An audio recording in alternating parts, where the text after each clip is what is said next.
Welcome back, guys, to Java Space. So we have talked about integration of uh, matrix data from Micrometer Spring Boot application to Prometheus server. And we have seen how we have done the integration, that we included a library which then created an endpoint actuator Prometheus, which then exposes all these metrics for us. So now we have to talk about Prometheus server itself. So this Prometheus server gives us these features.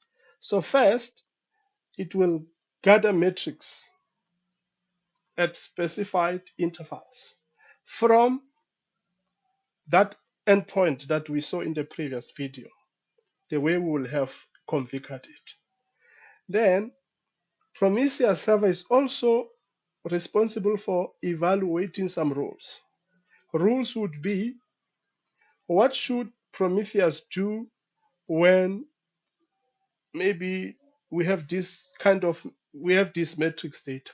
Could be when we find that a request, it takes more than 1 minute to execute a a request, or to execute a service method, or to complete a transaction.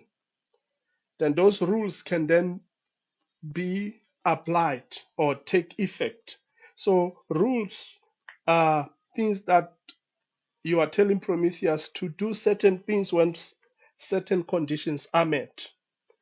Then we have alerts, triggering of alerts. We can then say when those conditions are met, trigger these alerts.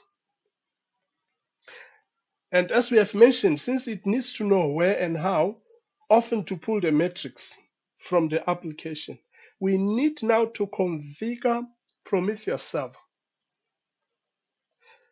And in the configuration, we must tell it where to fetch the metrics that has been exposed by Micrometer registry Prometheus.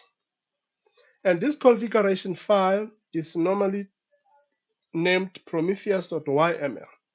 As you can see on the left here, we have the configuration.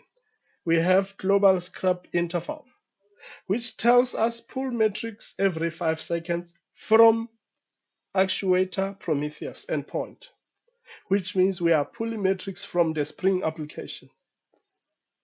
Then we have the rules that we have mentioned, that they are for alerts based on conditions. And then once the alerts have, once the conditions are met, then we can now delegate to an alert manager component, which can then be configured to send emails. As you can see, there's an alert manager here to send emails.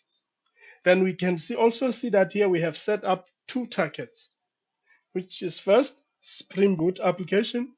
I'm going to use a Bible application for Spring, Bible API. It's running on port 1991. And we see that we have prefixed this Bible API into that endpoint because that's the way I have configured my Spring Boot application. Then we also have the Prometheus server running on port 1990. As you can also see here, we have basic authentication, admin, and password.